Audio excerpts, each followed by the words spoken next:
All right. Hello, true believers. This is James, and I've got Sean from Free Lunch. Yep. Well, I don't say welcome. It's not my damn show. You can say whatever you want. I don't care. I forgot to set the timer.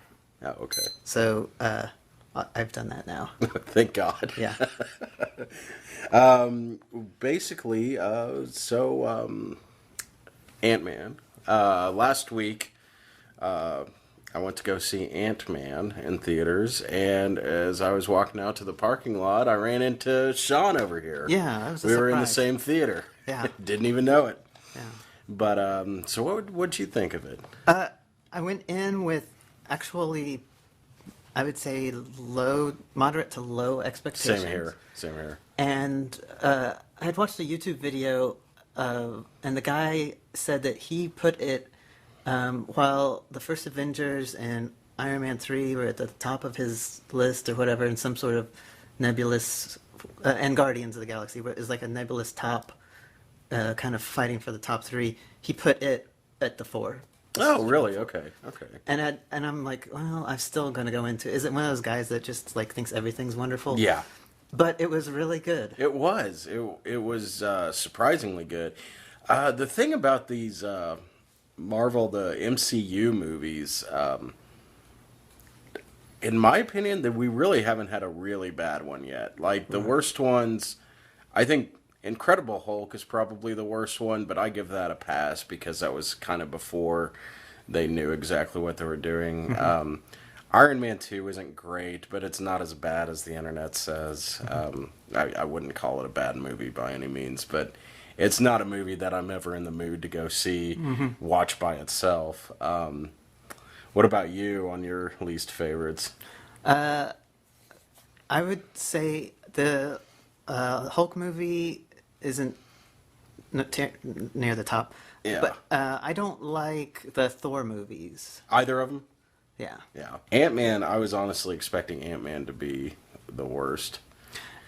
I could have pictured it being like, Well, not as bad as Incredible Hulk, but but you yeah. could tell it would be like the end of the run. That's what I was It thinking, was like, yeah. you're ending phase 2, but phase 3 is not going to take off because Yeah. Ant-Man just tanked. But it Yeah. actually beat Pixel's opening weekend. Did it really? Yeah.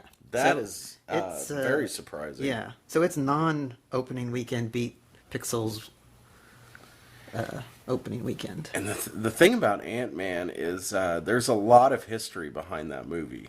And I think that was part of the reason why I didn't think it would be that great. Edgar Wright, of course, did Shaun of the Dead and Hot Fuzz. He had actually written a script for that movie way back in like 2006, I believe. I remember in college, I went to see some terrible superhero movie like Fantastic Four or Daredevil or something stupid like that. And my friend told me, yeah, they're making an Ant-Man movie. I was like, Ant-Man? The worst superhero ever? And but my friend was like, yeah, but it's going to be the guy who did Shaun of the Dead. And I was like, well, that's interesting. Then I started reading more about it, and I was really surprised. He wasn't using Hank Pym as the main character. He was using Scott Lang, who at that time I didn't even know who Scott Lang was. He's the guy that takes over Ant-Man's suit or whatever. Yeah, but and then after Iron Man took off, it got bought by MCU, and there were rewrites, lots and lots of rewrites, and I think in order to make it fit in with the Marvel universe, I think it just got rewritten so many times that I guess Edgar Wright just kind of bowed out due to creative differences. But I thought you could see him, you can. especially Michael Pena as Luis, when he's telling the stories. Yes. And it's like very quick, and it stays in his voice, but it's people talking. Yes. That very is much, very, yeah. yes. It's like, and go to the Winchester, sort of. I think I think they pretty much kept the script the same. Like I think they might have added some things. I think it was more just like and the whole thing like in Edgar Wright and Kevin Feige have been very professional about it. Like they were like, yeah, it's creative differences. And I think when you've been writing something for 10 years, like I think that you just kind of like, and it's been changed so much. I think he finally decided to just put it in someone else's hands, but they kept it. There was the Michael Pena thing, that is very Edgar Wright. There is also, I swear, and I could be wrong, wasn't there like a fence jumping joke? Like didn't Paul Rudd jump over a fence or To something? to get into the mansion. And it like wasn't there like didn't somebody say like I swear that was like a reference. Well, I could be wrong because remember Shaun of the Dead when he jumps over the fence and all those and Hot Fuzz and what's the World's End. Like there's a joke where he always jumps over the fence. I swear that was. I could be wrong. Seemed like there was something else that was very Edgar Wright-y in that movie. Like there was the Cure. Remember when they're fighting and Yeah. all of a sudden the Cure starts playing on the phone? He always it seems like in his movies like in Shaun of the Dead there's the Smiths and Queen. Like he always does all these like weird British bands. What was the band on The World's End? I never saw it, so Oh, I have no clue. I'll look it up while we're talking. But I had some thoughts about the music, just in general. But yeah, notice Yeah, the, good. the Cure on the iPod. Yeah. And according to the soundtrack, but I can't, it's not on the soundtrack, but then I saw a list of music that appears in the movie that an Adam and the Ants song, Ant Music, plays. Yeah. Adam Ant. Okay. Which would make complete sense if Yeah. that's the truth, but I don't remember I don't it. remember that either. And that's one of the things was I realized that I thought that there was no memorable music except for the car horn. Yeah. But then the longer I looked into it, because I wanted to make that a point, like there's no memorable music in this thing. That's actually like a good thing. I Yeah. started listening to the soundtrack. The theme from Ant-Man is very spy heist sound to it. Yeah. Like Iron Man's got Back in Black, and Avengers the Avengers, It's got that big dun dun. yeah, like everyone knows that Yeah. music cue and stuff like that. But the Christoph Beck, I guess, is the guy that did the score, Yeah. and he did the score for the Muppets movie and The original?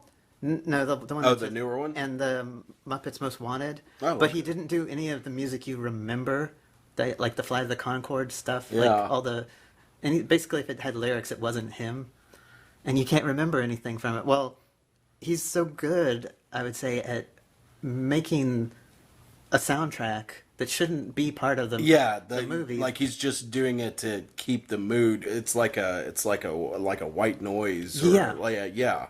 Like to just keep the mood going, but not to distract you from what's going on screen. Yeah, he did That's a so really well good that I point. didn't even notice. I was like, there was like no Yeah. real music. I in was that. thinking that too.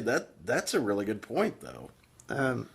They did have whistling "It's a Small World." Luis as the security guard. Oh yeah, that's right. So that's a Disney Yeah, and Ant-Man being small. yeah. So it was a pretty good. Oh man, that's really clever. Yeah, this is totally. They. Edgar Wright might have left, but I think they definitely paid very good homage to what he was doing, what he was trying to do with the vision. Speaking of, I don't want to talk about this too much, but speaking of directors, I know like Joss Whedon has been kind of hitting up Twitter a lot about Age of Ultron lately. And by the way, I'm going to say Age of Ultron was a good movie, but he's kind of going off about the problems that he had with Marvel, and I kind of feel like, dude, shut up. Like, I mean, like you made two really good movies. It's part of a giant machine now. Be proud of the work that you did and move on. Like I don't understand why you're Yeah. being so whiny about everything. Like you made two really good movies with them. Like, I mean, And the fact is, like, they were never your movies to begin with. I mean, they were Marvels. They were created by Stan Lee. They're all part of Kevin Feige's vision now. I mean, so I don't know. I think when you look at, I don't want to talk about it too much because I do like Joss Whedon, but it's like when you look at how one director left versus the other, you can see like a level of professionalism in contrast between the two. I think. I mean, I mean, that's the way I feel. I mean, it's not really your movie. I mean, it's part of something bigger, and you gotta, I mean, if it, yeah. Anyway, I'm not gonna go off about that. I thought Ant-Man was spectacular. What else you got? Well, I've talked several times about Michael Pena as Luis, and that's mostly because you know how quiet my wife Melissa is, and we also, I should say, was disappointed that she wasn't. I had scheduled us recording this at a time that she couldn't be a part of. Oh yeah, and she's been. By the way, if you're listening for the first time, she's been on my show. She's been on our show at least 3 times. Yeah. Like there's at least 3 issues with your wife Melissa. Yeah. So she was disappointed about that, and I told her I would mention that she was I'd bring it up. But every time he was on the screen, she was laughing. Really? And I guess I should also make it clear that she's Latina, and it made me realize that, as far as I can remember, is this the first? He's a supporting character. Is this the first Latino supporting character? I was thinking that too. Tony Stark, in the comic books, but not obviously Robert Downey Jr. is. Tony Stark would be Hispanic. Was he Hispanic? According to Wikipedia. I think they might be wrong there. Daniel Bruhl has been cast for the Civil War, but it hasn't been. That's not out yet. Yeah. This is DC, but Bane in Batman and Robin was a luchador, but the actor was not. And the character wasn't either. The character was like like Arabian or Russian or something weird. Yeah. So that does, I mean, that was DC. Sunspot was in Days of Future Past. But he had no speaking lines, so who cares? Yeah. So I think that Pena as Luis should come back as a Avengers, and I have figured out even which one he should be. Ooh. White Tiger. White Tiger. Who, I don't even know who that is. White Tiger, originally Latino, Hector Ayala, a Puerto Rican, but there have been several White Tigers. White Tiger is not a mutant. They get their power. The White Tigers have gotten their power from a jade. Like a magic amulet or something. Yeah. Yeah. Okay. That gives them enhanced strength, reflexes, and being good at martial arts. So basically, like a Black Widow sort of thing. All right. Just stronger than the average human, but not superhuman. And because there has been a history of several White Tigers, so it would make sense that there would be a new one. And White Tiger was advised by Falcon in the comic books. Oh. So he should come. He should. Why not? Right. Yeah. And I think Pena would be great for that. Yeah. Dude, I think you're right. Like, there haven't been any Latino. Yeah, that's pretty weird. I'm trying to think if there. I was looking. I mean, there was that. There's that gross guy on Spider-Man 1 who was like gonna mug Mary Jane, and Spider-Man beats him up, but that doesn't count. Oh man, that is really weird. Yeah, I don't.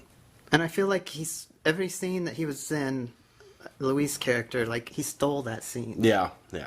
And he does a lot of dramatic roles too. Right. He? That's all. Yeah. As far as I could see from his, I was like, okay, what else has this guy been in? Yeah. And one, he doesn't even look like that.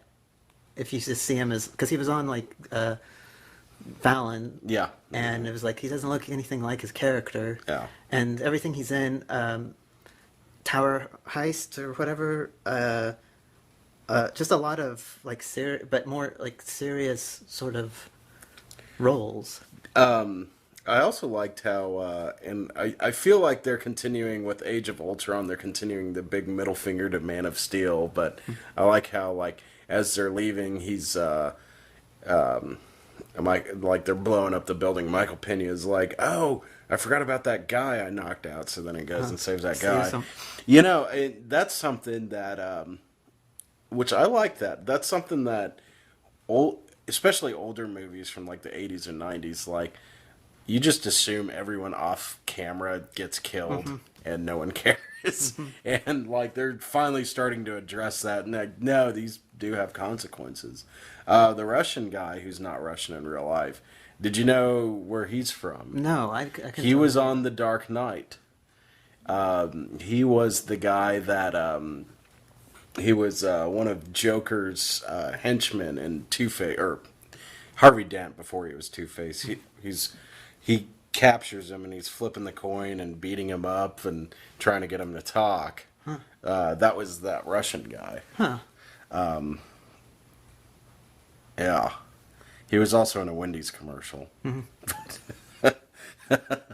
Which I found out Peyton Reed directed the Sarah Jessica Parker khakis Gap commercial from like 10 years ago. Really? Yeah. I do remember that Gap commercial. Yeah, that was that's some of his. Speaking of Peyton Reed, let's talk about Down with Love, which I've never seen. Right, and I put it in one of my favorite movies. If you go in understanding that it's a romantic comedy, don't expect more from it than that. But it's more comedy than romantic. All A-list stars. Yeah, Renee Zellweger. Ewan McGregor's in it. Yeah. He's the guy. The guy, Okay. yeah. It's very clever. It's got twist endings on twist endings and plans within plans, and so it's very smart. But it's got a terrible Rotten Tomato score. Well, not terrible. There's worse than that, but it's only got 60%. 60. 60 seems about average on Rotten Tomatoes. Like they it's hard to get a 90 on Rotten Tomatoes. But yeah. Well, it's got a 2 thumbs up from Ebert and Roper. Yeah. So there you go. That's 3 Those thumbs are up. 3 thumbs up, Ebert, Roper, and Sean. Yeah. And that's all that matters. That's all that matters. But it's a clever movie. I am gonna watch this later, by the way. I do want to.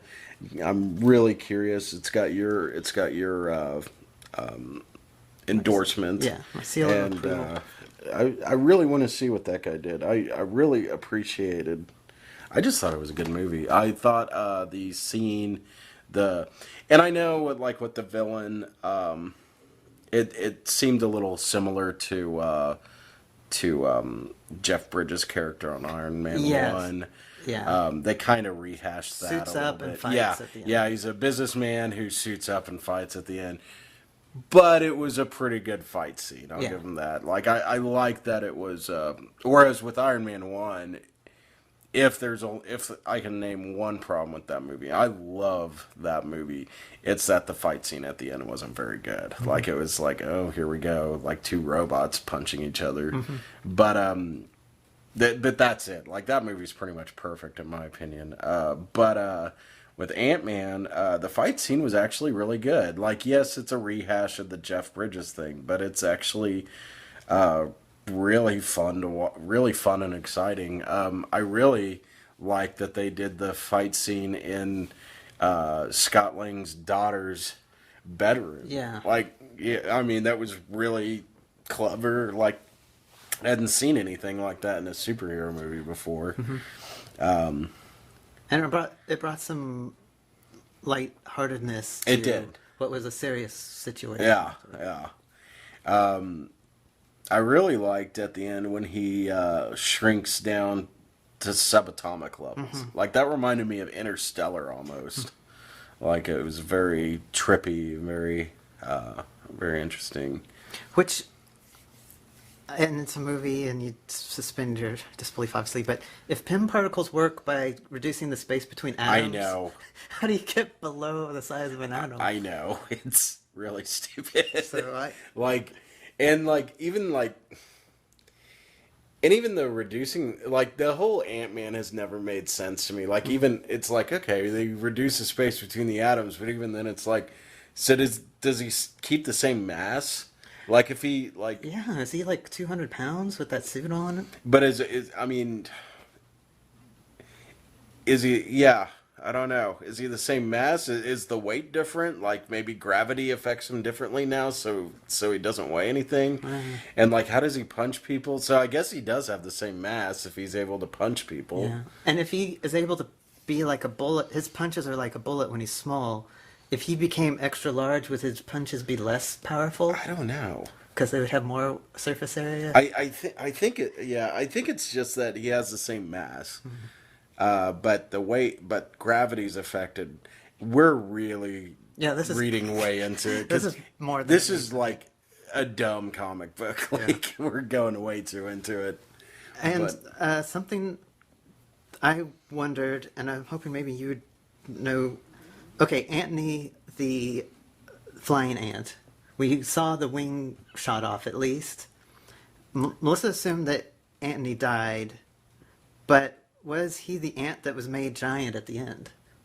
I don't think so. So that was just I different. don't know, actually. I don't think so. I think Anthony died.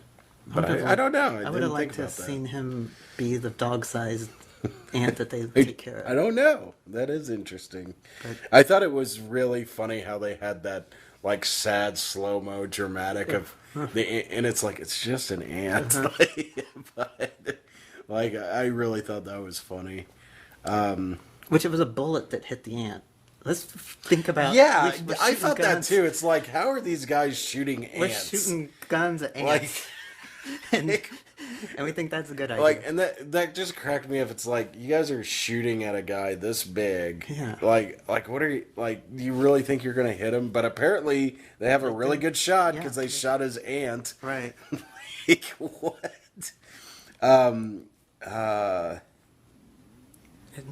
I really like the so you know in the comics Hank Pym was the original Ant-Man. Right. And invented Ultron. Yes. I think Marvel did a better job having Iron Man invent Ultron. It makes more sense, and Sets up for Civil War. it does. And the whole I did I actually did the Ultron's origin like a year before the movie came out on one of our podcasts, and he in the original he's just a robot that no one knows where he comes from. And I was like, that's odd because you know I'd always heard that Hank Pym invented him. Well, like a year later, Hank Pym's like when Hank Pym becomes Yellow Jacket, he's like, oh, I can't believe it, I actually invented Ultron and I totally forgot about it. And I'm like, you guys suck. Like, this is what you do. Like, this is how you write stories. You guys are terrible. That's the other thing. Yellow Jacket was one of Hank Pym's alter egos. The guy in the movie whose name I don't know, I looked him up, the bad guy. I guess he was Scott Lang's main villain, but he never became Yellow Jacket. He was just like a businessman. I think he had like super strength or something. I don't know. But yeah, Hank Pym went through at least 4 different costumes. He was Ant-Man, then he was Giant Man, then he was Goliath, which was pretty much the same thing as Giant Man, and then he was Yellow Jacket, and And his daughter in the comics is Red Queen, who is a villain. that okay. Yeah, I was thinking they made her up. Okay, who is Red Queen? The daughter. Pym's daughter, I guess, becomes a villain. Would in the that be comics. in? I guess that'd be like a future timeline story because I'm not sure. there's no way he would have a daughter like in the regular timeline, like that old, like an adult daughter. Yeah, I don't know how Let's look that up that real quick. it worked. While you're looking it up, I'm gonna blow your mind some more. When I've one of the first things I actually noticed during the movie, that it parallels the Santa Claus quite a bit. And What? let me tell you Okay. some of the ways. Both both are named Scott, Scott Calvin and Scott Lang. Okay. It's a father trying to rebuild a relationship with a child after a divorce. Okay. The Yeah. father is confrontational with the new boyfriend, fiance. Oh my God. The previous Santa slash Ant-Man gives the main character the suit, who then reluctantly takes on the role for the sake of the child. They both use their powers to visit their child. They're both arrested and then break out of jail with the help of their powers slash support team of ants and elves. They've got a favorite flying animal, Antony and Comet. And the relationship with the child, the ex-wife, and the boyfriend is more than restored by the end. It's like they're best friends. Like it's now Holy crap! It's the same movie. right. Ant-Man Oh my is gosh. the Santa Claus. Did you just come up with Yes, that? that or- was why I'm watching the movie. You know, that's really funny because holy cow, you're right. Yeah, it's the same. Like especially with like the new husband, and like oh my And the God. husband's trying to tell the kid, like, your father is a little Yeah. crazy, but whatever. And the kid's like, I like my father. Oh my gosh, that is it's the same movie. Yeah. That's really funny. Just one of those weird things. I'm trying to think of. I didn't know that T.I. was the actor, the trio of his Lang's backup team. Who? The rapper T.I. is the black guy. Oh, was that him? Okay, okay. And his music doesn't appear At all? at all in the Huh. movie. Melissa was the one that picked up on that. I was like, "Are you sure?" I'm noticing that more with rappers who are becoming actors. They're not putting their music in the movie anymore. I wonder if they're. Yeah, I wonder if that's more of like an artistic decision on their behalf, not to pin them down to. And I don't know T.I.'s music. I don't either. I know that. Oh, what's her name? That did Fancy. She's a protege of his.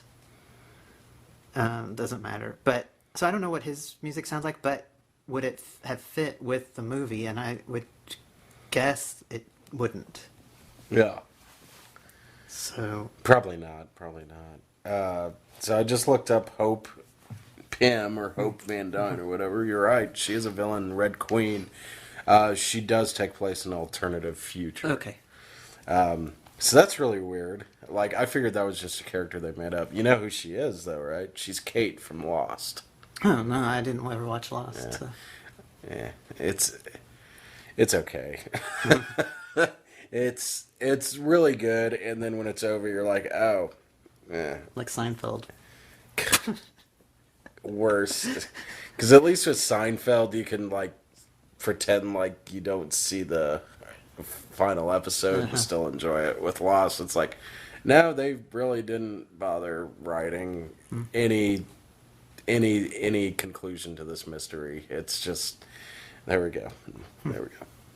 But yeah, like that is really something that it's the same movie as the Santa Claus. Yeah. Huh. That is. Did you ever see any of the sequels to the Santa Claus? Yeah, I've got them all on DVD. Do you really? Yeah. Are any of them good? The Mrs. Claus. Mrs. Claus. What? How many are there? There's three. The Santa Okay. Claus, Santa Claus 2, Mrs. Claus, I think is what it's called. And then Santa Claus 3, Jack Frost something. Doesn't that one have like Alan Cumming or something as Jeff? No, God, Martin Short. Martin Short. Yeah. Yeah. Wasn't that one like really bad? Or... It's the worst of the three. The second one is not something I seek out. I do, around the holidays, like to watch the Santa Claus, the original. I like that movie. Yeah. It's a good Christmas movie. So. That one and Home Alone is good. Yeah. Christmas Story is good. There aren't really a whole lot of good Christmas movies, though. We're going way off, but one of the Christmas movie that I like that is actually not a Christmas movie, The Hogfather, which is part of the Discworld universe. Mm-hmm. Terry Pratchett, and it takes place in the Discworld, and it's basically a Christmas movie. Really? Yeah, and Did it's you- really good. Did you ever see the movie with John Candy and Macaulay Culkin before Home Alone? Uncle Buck? Yeah, yeah. Yeah. That's not really Christmas, though, is it? No. That movie, I finally saw that movie. It's really weird because it's like, this is sort of like Home Alone, but different. Like, it's really, really, isn't it the same director? Yeah, and I think the interaction with Macaulay Culkin is what inspired Home Alone. Yeah, yeah. So, in Planes, Trains, and Automobiles, who's also the same director and stuff.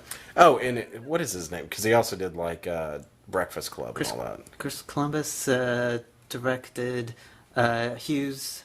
Hughes. John Hughes. John Hughes, that's right. Planes, Trains, and Automobiles at the end when Steve Martin's character goes home, Mm-hmm. it's the Home Alone house. Is it really?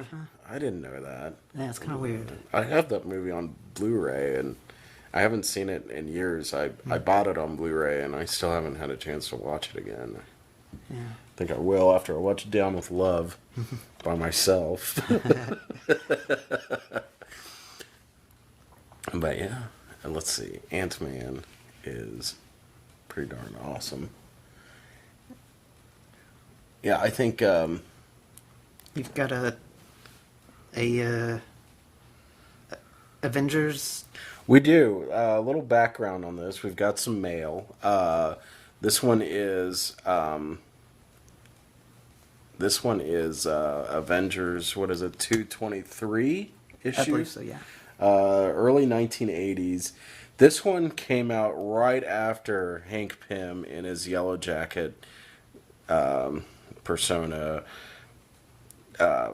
smacked Jan Van Dyne, the Wasp. I didn't really want to do that one. I might do that one eventually, but I didn't want to do that one for the Ant-Man review for the movie. Because, by the way, actually, I'm going to point out, I love that they didn't do that on the movie. They did it in the comics, and I think they did it mostly just to get rid of Hank Pym. Like, I don't think anyone liked him as a character, any of the writers, and they just, if they killed him off, he's going to come back. So I think they figured if they just, like, make him, like, do something awful, he can get kicked out or whatever. But, and the first issue that Scott Lang appears was a few years before that. It was, like, 79. But it was not an issue of Avengers. It was just one of their weird, like they do like Marvel Premiere is what it was in. And that was like, Marvel Premiere is weird. I don't have a copy of that, so I couldn't use that one. But they would just do like weird stories with new characters. I think Marvel Premiere is also the one where they first had Beast become the hairy Beast that we know today. Because originally he was just a big guy. But I was really glad that they did that. Also, we didn't really mention this before. The flashbacks, even though there were a few, I loved them. The flashbacks of Hank and Jan, like that, really felt like you were watching an old cartoon or something. It was really, really good. So anyway, this is issue 223. It's not a particularly interesting or good issue at all. It's got, but the reason why I picked it is because it has Scott Lang in it. And Scott Lang, as far as I know,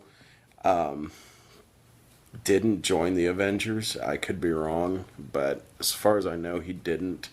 He might have joined Heroes for Hire, but again, I could be wrong. I don't really know. But so I picked this one. It's Hawkeye and Scott Lang, and Hawkeye goes to his old circus. In the comics, Hawkeye Hawkeye used to be part of a traveling circus. I mean, you got to remember this. Originally, it was written in the '60s for children. So he was in this traveling circus, and the guy, his old manager or whatever, calls him up and tells him that the task. I swear to God, there's a villain called the Task Manager or the Taskmaster. The villain called the Taskmaster, who's actually a pretty big Avengers villain, is using that circus as a recruiting ground for new villains, which is so stupid. I mean, I know comic books are stupid, but this is like one of the worst stories I've ever seen. So anyway, Taskmaster beats up Hawkeye, and then Scott Lang is there with his daughter just to go to the circus, and he sees that, so he shrinks down, and they beat up Taskmaster. He saves Hawkeye at the end. Like, not a whole lot to it, but it does have mail in it. So if you'd like to read the first one. Okay. Dear Jim, I've always felt contempt for Moondragon ever since she first appeared. I think it was because of the contempt she had for lesser beings, in quotation marks, and her pretensions towards godhood. I applauded when she was humbled by the being called Her in the classic Marvel 2-in-1 61-63. Any chance of seeing Her again? I booed when Moondragon manipulated the Avengers in issue 211. Now this. I knew she'd be back, of course, but I never dreamed it would be so easy for her to take over an entire planet. I guess I underestimated her power. She sure hooked Thor without a struggle. Hooked him. So that must be like a punch. Oh, yes. The high point of Avengers 219 came when Cap was battling the Hoods, and these sentences are English. It's when Cap was battling the Hoods, and they got into a fight about his greatness. Wonderful. The Wasp is chairwoman? Great. By the way, please unleash the Drax. Jamie Shepard, New Wilkesboro, North Carolina. The Drax, like the guy from Guardians of the Galaxy? Drax? Yeah, okay. Huh. The late great Drax the Destroyer is beyond any form of unleashing now. Jamie, sorry. Her is another matter, though. The lady with a pronunciation for a name... shit. The lady with a pronoun for a name is slated for an appearance in the upcoming issue of Thor, imagineered by none other than Jim Starlin himself. So, Drax the Destroyer. Moondragon, I know she was in the Avengers. I'm not too familiar with her, but she's bald. And I think she has something to do with Thanos, so I could see her showing up in the Guardians of the Galaxy movie. She looks kind of like that one chick, but apparently they're not the same. I don't know. But there's a lot of weird characters that I'm just learning about. All right, here's the next one. Dear Jim, at first I was just as foggy about what was going on in Avengers 219 as the Avengers themselves were. As I often do, I was reading with the TV on. A Sunday morning news program was broadcasting a story about the United States' involvement in the affairs of another nation. And all of a sudden, by divine right, made sense. Moondragon was a force trying to remodel a land to fit her ideals, without bothering to consider the fact that the native populace might not like her way. The Avengers were a force that she convinced to fight on her side, without letting them in on the true nature of the battle. Drax was the other side of Moondragon, the yin to her yang, who may have been kept under control lest he reveal the truth. It was all very symbolic. Do you know what really scares me? The letter... I don't know, kid. The letter could have been written 20 years ago without any change in reference to the news story. That's what scares me. Not that it's happening, but that it's happening again. All of this in a comic book. I knew that stories like this were possible, and I think it's fantastic that someone cares enough to write them. As long as there are ways to make the problem of the world known, you are doing a great service. About the only greater service that can be done is to entertain in such a way that the problems of the day can be put aside for a little while. You do that well too. Mike Sopp from Erie, Pennsylvania. Let's see what they have to say about that.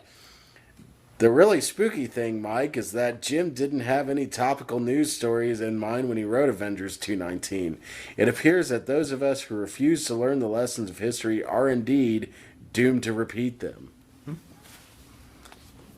It's interesting hearing about Drax. Yeah, it is. It is. Like, I guess he had a big story in Avengers around that time. That is interesting. Okay, let's see. Dear Jim, congratulations. You have revived my interest in a magazine that I thought had completely lost its charm. That's a nice compliment. Yeah, no kidding. Congratulations. Congratulations. You guys don't suck as much as you used to. The recent issues of Avengers have been like going back to a mid-60s when Marvel Comics were the most refreshing and different magazines around. I had thought that those good old days were gone forever for this supergroup. The lineup has changed so much over the last few years, and it has become a chore just to keep up with the new members, making it difficult to enjoy some of the stories, no matter what their faults or merits. Finally, we have the classic team again: Captain America, Iron Man, Thor, and the Wasp. I continue to see a wide range of character development that was not apparent in recent years. That's a good sign. After reading the recent interview with Jim Shooter in Comics Scene magazine, I gotta laugh at the end of every one of these. I was a little skeptical in regards to his comment that Marvel was going to be better than ever. For so long, it seemed that each Marvel series was becoming more inconsistent. With all that's been going on of late, though, I'm coming to agree with Jim more and more. Whatever you're doing, don't change a thing. That's from Greg in North Carolina. Actually, Greg, some change is part of the process.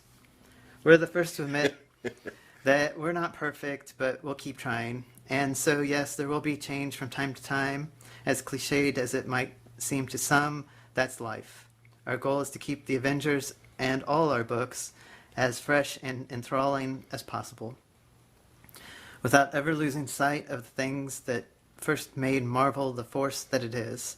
As we've entered into the third decade of the Marvel age, there's been some questioning and some gotta change page, getting back to our roots. And it's all been directed towards giving you comics for the 1980s. We won't settle for less, and neither should you. Enough said? Let's see. Dear Marvel, so many things happened to the Avengers in Jim Shooter's second tenure as Avengers writer. So many things haven't happened since. Jim's first tenure as Avengers writer. Jesus. So many things haven't happened since ... Jim's first tenure as Avengers writer. Ha ha ha. In just 9 issues, the Avengers lineup has changed, and they fought Elf Queen, Gorn the Barbarian, the Ghost Rider, the Molecule Man, Egghead, Moondragon, and Drax the Destroyer. Yellow Jacket has been court-martialed, expelled from Avengers, divorced from the Wasp, has attacked his former teammates directly and indirectly, joined with Egghead, and has been jailed. The Wasp has become team leader. Captain America, Silver Surfer, and Tigra, whatever, have learned Thor's and Iron Man's civilian identities. Okay, side note, the fact that the fact that Iron Man and Thor have civilian identities was always lame. Like they don't in the movies. The fact that the Avengers didn't know their identities until the late 70s, early 80s is stupid. Like it really bothers me. But anyway, like Thor, why does Thor need a civilian identity? The Avengers have been host to a horde of guest stars, including the Surfer, Moon Knight, Hercules, Hawkeye, the Black Widow, the Angel, the Dazzler, the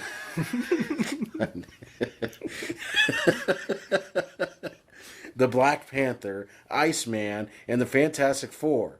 And 6 Avengers besides Yellow Jacket have left the fold.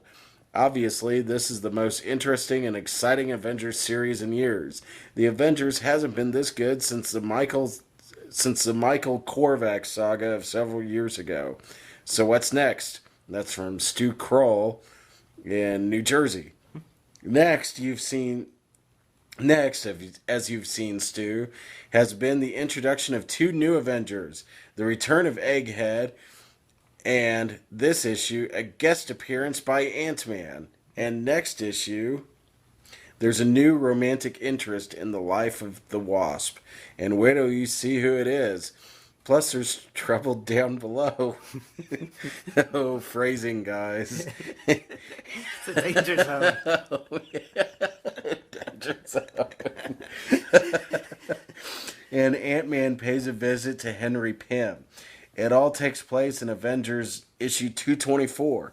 And wow, that's probably the one that we should have brought. That sounds way better. And that's just the beginning. Join us here in 30 days and see for yourself. Let's see. I think that's all of it. Yeah, that was Man. That was all of them. They used to have a lot of mail. Then, It's all advertisements. yeah, I know. I'm surprised. So Drax the Destroyer was someone the Avengers fought. Yeah. Yeah, but the thing is, Marvel, I don't know if he was a bad guy, though, because the thing is, Marvel characters, like, always fight each other. It's Peyton Place. Yeah. Yeah. It's a soap opera. Yeah.